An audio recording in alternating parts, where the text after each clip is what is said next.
I feel the end and it's near. The day of reckoning's here. The sound of deafening fear. You won't die if you try. You just might get a little bit of trouble. K-O-I-F-E, right in your side. You would never see me coming. You won't die if you try. You just might get a little bit of trouble. K-O-I-F-E, right in your side.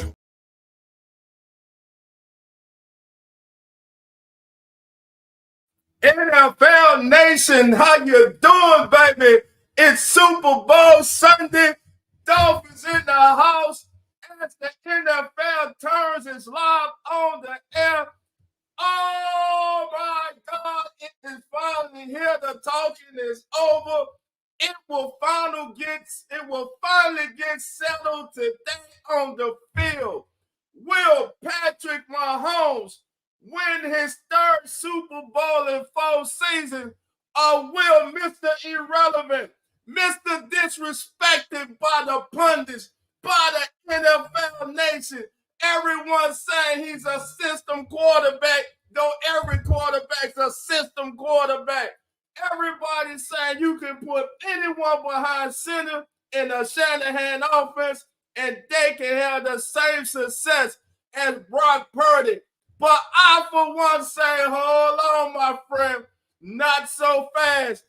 I'm making my pick right now. I'm starting off hot. I'm starting off on fire, baby. If you thought you was coming on here and you was going to see Dolph laid back and quiet, you were wrong. So, ladies and gentlemen, without further ado, let me just tell you that Brock Purdy is going to win Super Bowl 58 MVP with a late game drive that is going to seal it and shut up all you haters who have been hating on him all season. And as you can see, we are being joined now by my co-host, the one and only Mr. Carlos Jones of Good Educated Sports Talk. Carlos, what's good? Man, come on in, baby. What's good, man? Baby. What's good, man? Sunday, baby. This man already on that Brock Purdy stuff, huh? Come on, baby. Man. Go get that kryptonite to Superman today, baby. Really? Let's go, man. Let's go. And listen, we got family in the back. We about to get him on right now. They like Dolphin lost his mind. He wasn't like that a second ago. But hey, here we go. All right, ladies and gentlemen, it's time for Team Post. I got 3 gentlemen coming on here. They really don't need no introduction. But I'm gonna introduce them by name, and then I'm gonna let them introduce themselves to you and tell you their platform. You've seen them before. You know this gentleman, Mr. Bob Rose. Bob, how you doing? Introduce yourself to NFL Nation, baby. Let them know who you are, who you represent, your platform. Dolph, Carlos, thank you so much for having me on, fam. I appreciate catching up with you a little bit. Folks, my name is Bob Rose. I write for the Saints News Network. We cover your New Orleans Saints for the SI.com team page. And I have my own show running at least once a week, usually on Wednesday nights, called the Bayou Blitz. You could check that out on the Saints News Network page, on my personal pages, at BobbyR2613 on Twitter. So make sure you check that out. We bring in a lot of former Saints players for their own analytical view of your New Orleans Saints. And guys, it's a pleasure to join you. All right. Thank you, Bob. Now, this man here coming up, Coach, our other co-host, the legendary Coach Rock, he'll be in here soon. But he was hoping to get an autographed football signed from our next guest. He's been talking about this football for 3 weeks. But unfortunately, him talking about that football put the kiss of death on this man's team. Ladies and gentlemen, without further ado, he's family. You know who it is. The one and only Mr. Jack Kavanaugh. Jack, get on in here, my brother. How you doing? Let everybody know your platform. How you doing? Come on. I am fantastic. I could be a little bit better if the Detroit Lions were playing in this game. Dolph, we were messaging, and we both believe that the Lions will be back. Of course, I am the host of the Believe in Lions podcast alongside Glover Quinn, all pro safety for the Detroit Lions, who was at that game, at all 3 playoff games. So we're excited to see them back next year. You can also find me on Player Profiler talking about all the news across the NFL. But I am just so happy to be back here with the family. I even had to go and download the theme song of this show just to keep me pumped throughout the week. It's the best show or best song on any show.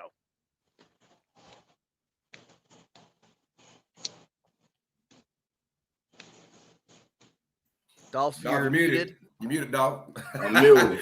I'm muted. Man, I'm hyped, baby. I'm ready. This gentleman right here is representing the Ohio family. He's representing that dog pound, baby. Ladies and gentlemen, let's welcome our brother Casey is in the house. Casey, let them know your platform, who you're representing, baby. It's a hell of an intro, Dolph. My name's Casey Kenneman. Dog Pound Daily is the label that pays. You can find all my written work there. All my visual stuff's at Network 216 on YouTube, Barking Browns every Tuesday, 8 o'clock. Also co-host of Off the Leash on the Pro Sports Fan Network. And I'm a weekly contributor to Cleveland.com on Sports for CLE. So you can catch me on any of those platforms. Also at Casey_Kenneman. I'm just off-season Case for now, though. All right. Thank you. First of all, thank you, gentlemen, for being here. And we're John, listen, in New Orleans, on the Gulf Coast. It is Mardi Gras time, and our other co-host from Real Fast Sports, Zach. This is how we do it over here, What's baby. good, baby? How we doing today, brothers? How y'all doing? It's all about business, baby. He's all look, we out here on the road, baby. We out here. Talking about, baby. Yes, sir. What's going on, Zach? Oh, doing good, man. Enjoying all the good times, all the good festivities down here in New Orleans, man. Can't beat it, bro. Can't beat it. Yes, sir. But listen, we're not even through. I told y'all we were going to have a mega show. I told y'all we're not even through. We got another brother coming through. Hey, they be circling them wagons up there in northern New York. Oh, Jeremy, man, come on in. Jeremy, how you doing? Introduce yourself to the family, baby. Hey, what's going on, fam? Jeremy from Beware the Stampede. Hopefully everyone's doing well on the Super Bowl Sunday. How y'all doing? Doing good, my friend. Doing good. Look at this panel, man. Look at this panel, baby. And we just getting kicked off. Get up out of this, baby. We just getting it kicked off, baby. You got Zach, who listen, Zach. First of all, I want to commend you, man. You know what I'm saying, for your hard work, man. You're at the parade with the family, and you checking in with the family. I'm just glad it hasn't started yet, so I can come join in with you guys, man. I wouldn't want to miss it, bro. We got a big game today. I can't wait to leave so I can get my beer for the game, sit down, and watch a show between the Niners and the Chiefs. Got you, man. Appreciate it, man. Listen, we got all kind of family members in the chat. I see you, Dana. Gundam's in the house. Dana's in the house. Pelicans Nola's in the house. Who we got? Wallace is in the house, baby. Eric Howard is in the house. Thank you all for being here. Thank everybody who's watching right now. We got eyes on us, and we're on Twitter. Believe Lions. That's right. We're going live to Believe Lions, baby. Detroit City, Motown, baby. Come on in here. As the NFL turn this here. Shout out to the PRO Media Network, whose platform we're also streaming on today. It's a great pleasure. So, gentlemen, listen. Let's get to it. Let's talk about this game. What's going down today? This is what everybody's been waiting for. We've been hearing all the talking all week. I, for one, I'm tired of talking. I hope they shut up. That's why I really want the game to get played, because most of them say the same thing and they ain't saying nothing. That's why I'm glad we got a prestigious panel as we do here to get you guys started. So the first thing up, family, I want to do is ask you guys here, who has the edge, Kansas City or San Francisco, when it comes to offense in this game? And Jeremy, we'll start with you. Yeah, I'm going to go with San Francisco on this. I mean, you got Mahomes and Kelsey on the Chiefs, but you got Ayuk, you got Debo, you got C-Mac. I mean, even Purdy. I mean, you've got just a stud line of Kittle on the Niners. I think offensively, by far, they've got the edge. I mean, the big question for me is going to be Purdy. You know, you got him running the quarterback, and he's never been in this kind of limelight. Mahomes certainly has, but with the amount of stars that they've got on San Fran, he just needs to limit the mistakes and the turnovers. As long as he can do that, offensively, I don't see, San Francisco having too much of a hard time moving the ball. But that KC defense, it is legit. I didn't think it was till they played our Bills, and man, they are better than I thought they would be. Same to you, my brother. Casey's.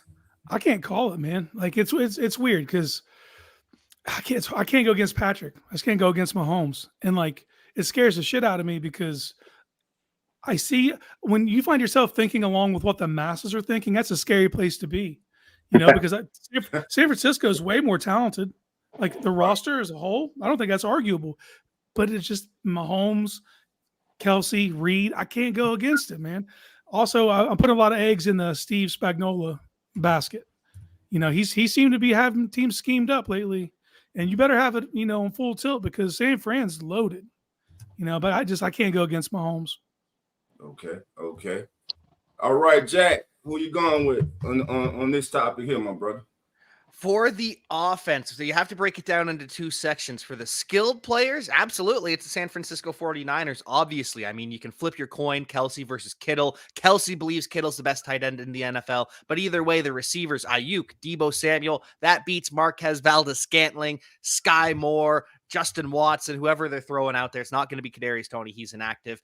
And obviously, Christian McCaffrey, as good as Isaiah Pacheco is, it's CMC. But the difference is the offensive line. The Chiefs' offensive line is better than the San Francisco 49ers. So that's kind of where I'm at. Quarterback, offensive line, as long as they can shut down, and I'm not saying they're going to shut down Nick Bosa and the pass rush, but that's the difference. So the 49ers, their skill players are better. Kansas City Chiefs' offensive line is better than the 49ers, and the quarterback is obviously better in KC. Right. Okay. Bob, same question to you, my friend. Boy, I tell you, it's always going to be tough to pick against Patrick Mahomes. I mean, he is one of the league's elite quarterbacks, no doubt. Not enough people are talking about the elite play callers on both sides, Kyle Shanahan and Andy Reid. They're at the top of the business. You got Kelsey. Again, not enough people are talking about Isaiah Pacheco, but I'm going to go with the better offense by the Bay. I'm going to go with the San Francisco 49ers just because they have more playmakers. They have more ways that can beat you. And, I could see giving the edge, offensive line edge to Kansas City, but it's not by a whole lot. This San Francisco group will maul people up front. And like I said, San Francisco, in my opinion, Mahomes is the elite playmaker, no question about it. But San Francisco just has more ways to beat you on the offensive side of the ball. Okay. Zach, coming to you, my brother. Yes, sir. Oh, man, I kind of want to agree with Bob Rose here, man. It's exactly the way I see it. Kansas City, you know what they're going to do. They're going to do the way that Carlo likes to call it, keep it simple, stupid. If they do that with Kelsey, that's when their offense is going to shine. But if you look at the 49ers, they got weapons in all fronts. There's so many different guys that can take over a game for them. And so they got the edge for me on the offensive side of the ball. Okay. And Carlos, on you, my brother.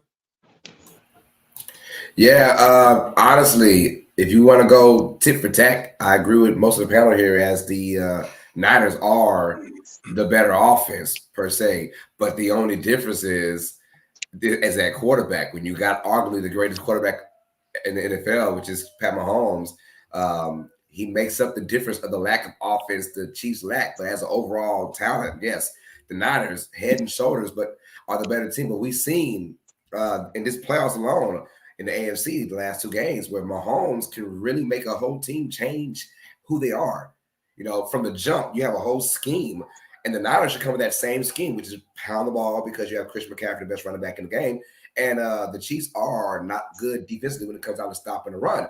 But when you have Pat Mahomes scaring the living crap out of you when it goes down the first quarter and get you 2 touchdowns, your whole game plan changes. Ask the Ravens in that entire game. Ask the Bills in that fourth quarter, right? Your game plan changes because of one guy, Pat Mahomes. So, yes, the better offense is clearly the 49ers because of their multiple weapons, Deebo, Kittle, McCaffrey, Ayuk, all the above, the great offensive line. But Pat Mahomes is the engine that goes for this entire game because he's the one quarterback that can change everyone's scheme. for the 49ers. So, but right now, Niners have the edge on offense. If they keep it stupid simple, like man Zach just said, they should have a field day running it for Bubba McCaffrey. We'll find out though if Pat Mahomes can change their attitude. Gotcha.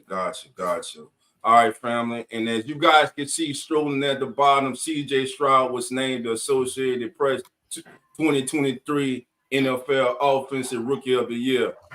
Bob, starting with you, what was it about CJ Stroud this season that impressed you about this kid? Man, the composure. This guy looked like a 5-time, 10-time All-Pro quarterback. Really from the get-go, nothing bothered him, nothing fazed him. I was pleasantly surprised at his ability to break down and read defenses and make the right reads in the right situations. And again, nothing fazed him. I was a big fan of CJ Stroud coming into the draft, no question about it. I thought he possessed that it factor that other highly touted Ohio State quarterbacks did not possess coming into the NFL. And I mean, sure enough, he showed us all why. I think that his career trajectory is still pointed very much upward. And guys, I think we've only seen the tip of the iceberg at what CJ Stroud, and his what his capabilities can be. All right, Jack, same question to you, my friend. So for me, sorry, repeat the question. Your thoughts on CJ Stroud being named the Offensive Rookie of the Year, and what impressed you about this young man this season? Okay, so first, my thoughts on him being Offensive Rookie of the Year. CJ Stroud deserved it, absolutely deserved it. But then Puka Nacua, I just felt bad he didn't get more votes. I would have voted for CJ Stroud. But for Puka Nacua to only get 2 first-place votes, it felt a little bit disrespectful to Puka Nacua for the literally historic wide receiver season that he had. That being said, it should have been CJ Stroud. He just deserved a little bit more votes.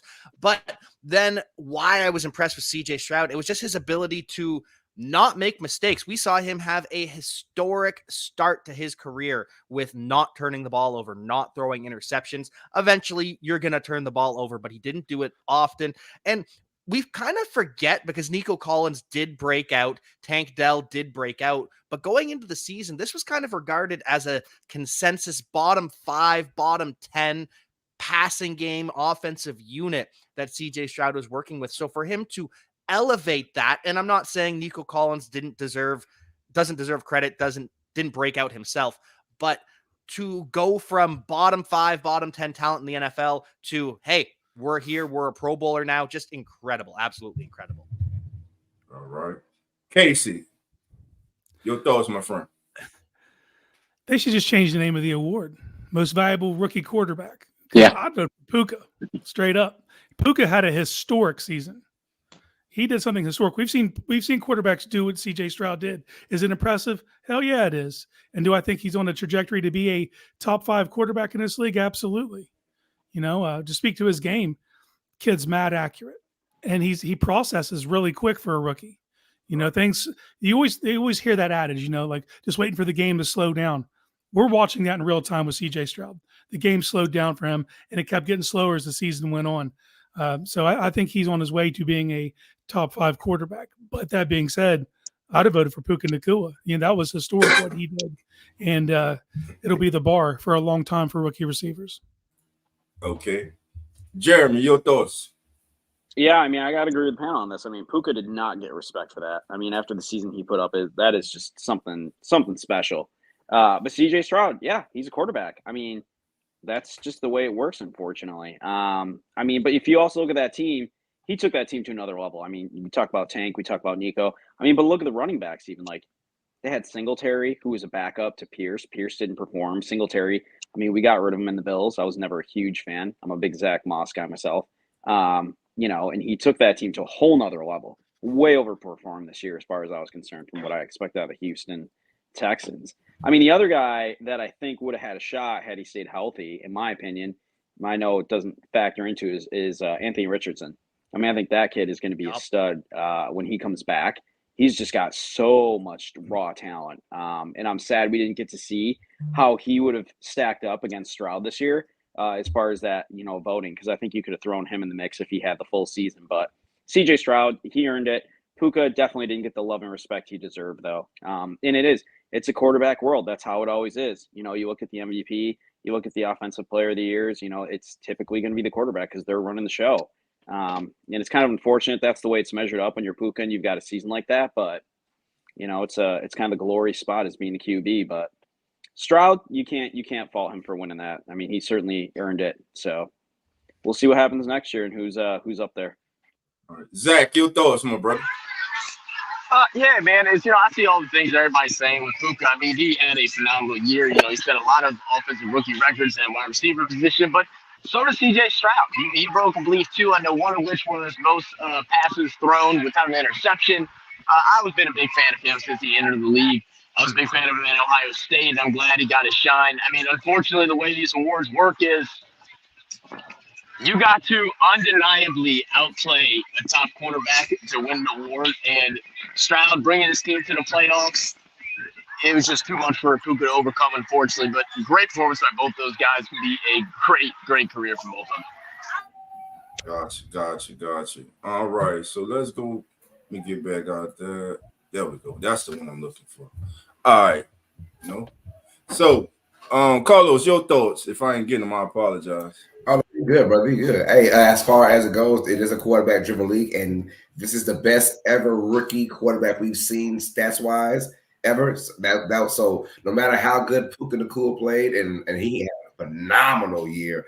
I don't know if he had any like all-pro first-team votes for wide receiver, but still had a phenomenal year. But it is a quarterback-driven league. Stroud had the best quarterback performance of any rookie I've ever seen coming there. And not only that, but he had no weapons that we knew about, right? No one knew about Nico Collins and Tank Dell as of last year, 2 years ago.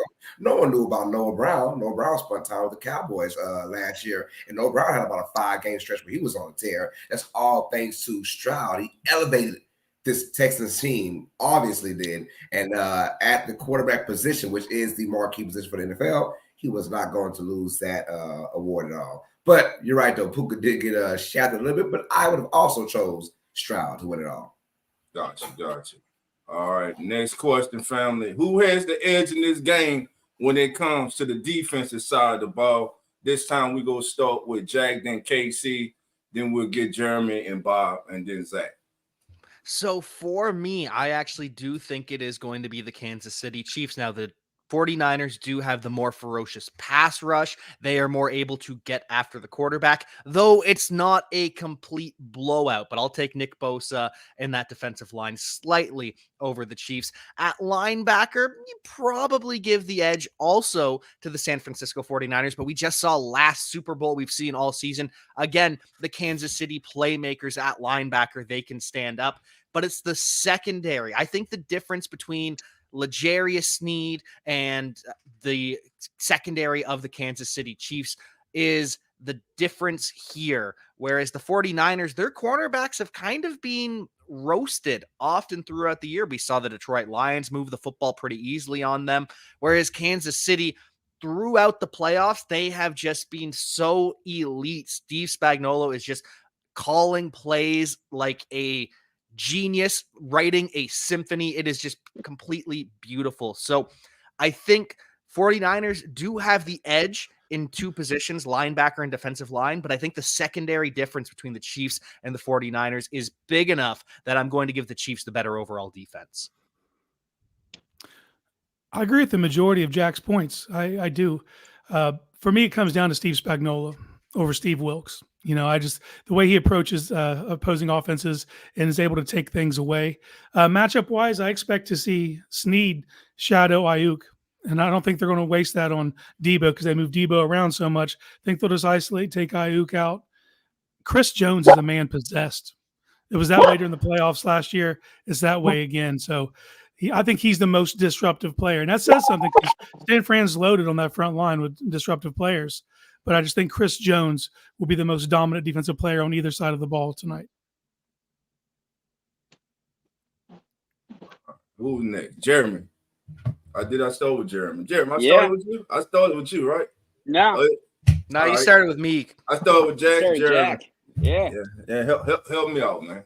Yeah, I got to go with Kansas City on this one. I mean, I hate to admit that, but Watching them play the Bills, Hurts you. that defense is pretty legit. I'm going to be curious, though. I think Fred Warner could be the X factor on defense for the Niners and for the Super Bowl to see how he comes out and plays. But I got to go with Casey on this. But Fred Warner could be the game changer, I think. All right. Zach, what you got, my friend? Yeah. I mean, if you would have asked me before playoffs started, I'd probably give the slight edge to San Fran. But Kansas City has just been lights out, man. They have been doing it all. And forget who said it, but mention of Jones. Aren't they happy they made a deal happen as they get into the season? We weren't sure at first what was going to happen. Were they going to get that contract signed? I'm sure glad they did, and I know all of Kansas City is. Kansas City got the edge. All right, going with the Chiefs. So Zach's going with the Chiefs. Everybody's going with the Chiefs defense. It's a tough one, man, because Jones up front, like you guys said, Jones, he's very disruptive, man. He's been a man on a mission, and Snead has had one of the better seasons in the National Football League for a cornerback. But he just gave up his first touchdown, I think, against Buffalo, if I'm not mistaken, of the season. But it's something about that Niners defense, man. I just love Fred Warner. And in this game here, I know you got the great Patrick Mahomes. You got Superman over there, man. It's gonna be hard, but overall, man, because of the front seven, I think the 49ers got a better front seven overall.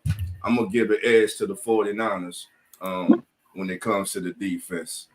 Now, Myles Garrett, and I'm gonna start with Casey with this one. Myles Garrett, Defensive Player of the Year, well deserved, and in my opinion.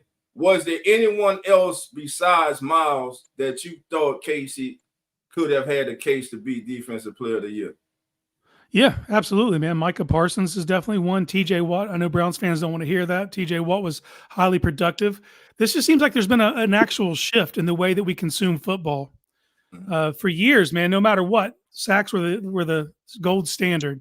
And you just look at that and put your head down and write your vote. But more people were watching the tape. You know, Myles just commands so many damn double teams, and he's a math changer. He changes the way teams have to approach the Browns. Browns had more total sacks as a team than the Steelers, even despite TJ Watt, because of how much Myles shifts. Now, Myles did knock it out of the park over those last 6 games, man. I mean, he was still, crazy win rate pressures and all that, but he wasn't notching any sacks. So honestly, I was surprised. But I just think it's a shift to the way people are consuming football. Football fans are smarter now than they were 5-10 years ago. So, and it's also almost feels like a career award at this point for Myles, because he's been so deserving year over year over year. So it was like, finally give the man his flowers. So we'll see. Like I said, I think Micah Parsons was definitely deserving, and TJ Watt as well. All right. Jeremy. Yeah, Parsons would have been my number 2 for sure. But Myles Garrett's just a game wrecker. I mean, the way he can just absolutely command and take over a game is unbelievable. And if you look at that team as a whole, I mean, then you got, we didn't talk about him, but Joe Flacco, right? Comeback player of the year. Just what that team did this year is just something special from all the injuries and everything that happened. And for Myles Garrett to just consistently year after year be that, dominant is just, It's crazy. Gotcha. Jack, your thoughts, my brother? So I absolutely think Myles Garrett is the Defensive Player of the Year. I think that's who I would have voted for. That's my pick. He, as everyone has said, he's so dominant. We all remember when he lined up on one side and the 2 tight ends follow him over there. Okay, Myles Garrett switches sides, and we move 2 tight ends just to follow Myles Garrett, just to make sure. We've got 3 guys on Myles Garrett, 2 tight ends and an offensive lineman. That kind of respect, that kind of dominance is why I think he was the clear-cut choice. However, if it had gone to TJ Watt, if it had gone to Micah Parsons, I'm still okay with it. I'm still happy about it. We just live in a glorious era of edge rushers, because Max Crosby, he had a phenomenal season too. Didn't get any first place votes. I don't think I would have voted for him either, but you can put him up there. Aiden Hutchinson on the Lions is approaching that territory as well. So we just live in a beautiful time of edge rushers. And as Micah Parsons says, he obviously wanted the award. He hoped it would go to him. But if it wasn't going to him, Micah Parsons believed it's Myles Garrett over TJ Watt. And so I'm going to listen to the guys who watch the tape and know ball. Gotcha. Bob, your thoughts? Man, I think you can make a strong case for any of those three guys. I mean, Micah Parsons, TJ Watt, Myles Garrett, they literally wreck opposing offenses. They keep offensive coordinators up at night. They live in the nightmares of opposing quarterbacks. So, listen, there's a lot of outrage on Twitter from Steelers fans. Imagine that Myles Garrett got it over TJ Watt. Do I think Myles Garrett was heads and shoulders above these other guys, Micah and TJ? No. I'm with you guys. I think you could make a strong case for any of the three. So I'm certainly happy for Myles Garrett. He got a well-deserved award. But again, you can make a strong case for any of these three players. I think any one of us would kill to have one of those three players on the defenses of the teams that we cover. Gotcha. Carlos, your thoughts? Yeah, I agree with the notion of Myles Garrett was not head and shoulders over TJ Watt. I think it could have went to either or. Honestly, I've been fine with either or winning that one. But if you look at the numbers, you would say, oh, yeah, it's obviously Watt. But if you look at the overall performance and what you bring to a singular team, Myles Garrett, the numbers don't show it. And thank God that, like he said, NFL fans are a lot smarter these days. Myles Garrett was a force of nature. Right? You're talking about double team and triple team on every single play. This man is a beast. And he deserved it. It either was Watt or Garrett. I would have no complaints at all. Somebody had to win. And it felt like you said Garrett deserved it. And he's been dominant for the last 6-7 years. Give it to the man because, like I said, it might be a career kind of thing. Just give it to him just because he's been so damn dominant. So I thought that if it they didn't go wrong with either or. And it had to be Myles Garrett, so I'm with that. Zach, your thoughts, my friend? Yes, sir. I mean, look, Myles Garrett was literally doing basketball crossovers getting through the line. It's unbelievable how talented this man is. He's not just big, he's fast, he's strong. He does it all. Obviously deserving of the award. And I'm glad I'm not the only one that mentioned this one guy's name. Jack, I got to respect you. You know ball, man. Max Crosby really did his thing. I'm going to stand up for Nan, who's not here right now. Crosby did something special. I don't have the stats with me. I'm on my phone, so I can't pull it all up. But he led in a lot of departments that these guys didn't. And I think he only was at the tail end when compared to these other four in one singular category. And for him not to get one first-place vote, I think is a little bit of a snub. But I think Myles Garrett did his thing. All right, Myles Garrett did his thing. Congratulations to Myles Garrett. Congratulations to all the finalists. But again, 2023 Defensive Player of the Year is Myles Garrett. All right, family, next question.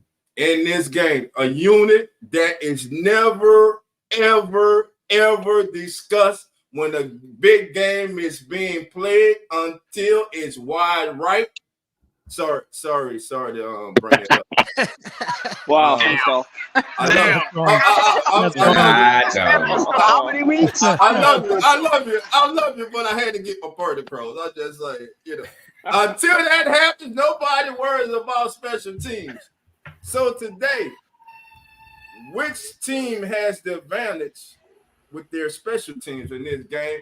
And for this, I want to start out with Bob. Bob, who do you think has the advantage? I'll tell you, I got to give it to Kansas City. Their coverage units are very athletic. San Francisco, just like in every other phase of the game, they're extremely physical. And they're technically sound. So this is no disrespect against the 49ers special teams, but Kansas City's coverage units are extremely athletic. And when the game is on the line, I would always rather go with a veteran kicker who's been there, done that countless times, and that's Butker for the Chiefs.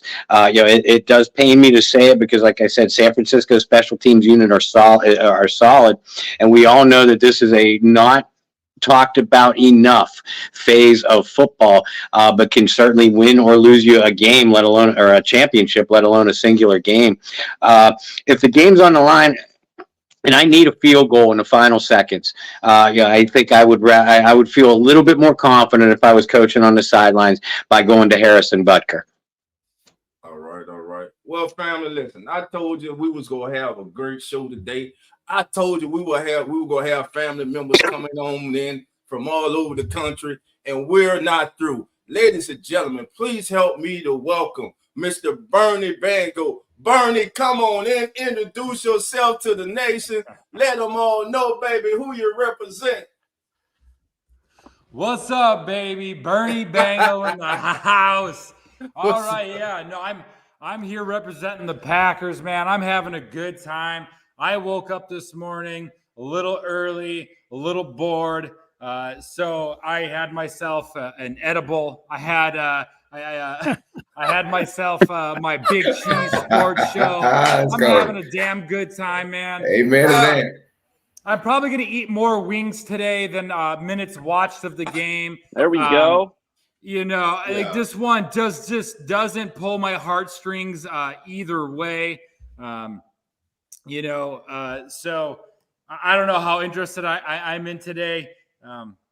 So I'm here for the festivities and say what's up. Packers are going to be in the Super Bowl next year.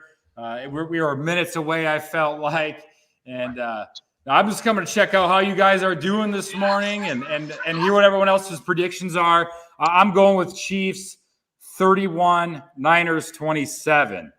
That's my guess. It's probably going to be a Mahomes MVP, but I want the wild card of MVS, Valdez Scantling, for the That's got to be like MVP. plus 30,000 on the DraftKings. Got to be plus 30,000. Yeah. So MVS, man, I'd love to see him come out and do something ridiculous, but it's probably not going to happen. And that's just me cheering for my former Packer. Gotcha. Yeah. All right. But yeah. Thank you for being here, Bernie. We appreciate it, brother. We appreciate you. All right. Now, we already Christian McCaffrey, 2023 NFL Offensive Player of the Year. We heard, believe it was Casey who spoke about Puka Nacua. Did the right person win this award, Offensive Player of the Year? And I'm gonna start with Casey. I'm gonna start with you on this one. Yeah, I mean, you're gonna get no arguments out of me about CMC. Gotcha. He's the engine of that team. You know, I know when it was coming down to MVP votes and people were talking about putting Purdy on there, it's like you can't even make Purdy the MVP of his own team because of CMC. He's that valuable. He's the engine, you know, and as long as he's healthy, man, you got a shot, you know. So no argument. CMC's unbelievable. The fact that the league didn't like do something to stop him from going to San Fran and getting in Shanahan. To me, that's like a cheat code, you know? So yeah, man, well deserved from CMC. Well deserved. Jack, your thoughts? You're muted, Jack. My apologies. I, of course, believe Christian McCaffrey should have been the Offensive Player of the Year, though I am disappointed because it was going to be a photo finish if Tyreek Hill stayed healthy. If Tyreek Hill doesn't suffer that high ankle sprain, he might have had and probably does have the best wide receiver season of all time. So I just feel bad for Tyreek Hill. Not something I thought I would say. He's got the life in Miami, but I feel bad for Tyreek Hill that he got injured when he did. But because he gets injured, it has to be Christian McCaffrey. And I'm kind of disappointed Christian McCaffrey didn't get a single first place MVP vote. I'm not going to lie. I think he should have got 1, 2, maybe 3, given the ambiguity there at the quarterback position this season. He should have got, but it's a new era of football. Of course, we now realize quarterback is truly the most valuable player on the field, but it would have been fun to see Christian McCaffrey get a little bit of recognition. Right. Bernie, your thoughts on McCaffrey winning Offensive Player of the Year? I think it's the perfect fit, man. He's a Swiss Army knife. The dude won the genetic lottery. I don't know if you know this, but his maternal grandfather was a silver medalist. Then obviously we all know who his dad is. You know, and I, you know, his mom was like a college soccer player as well, or something like that at Stanford.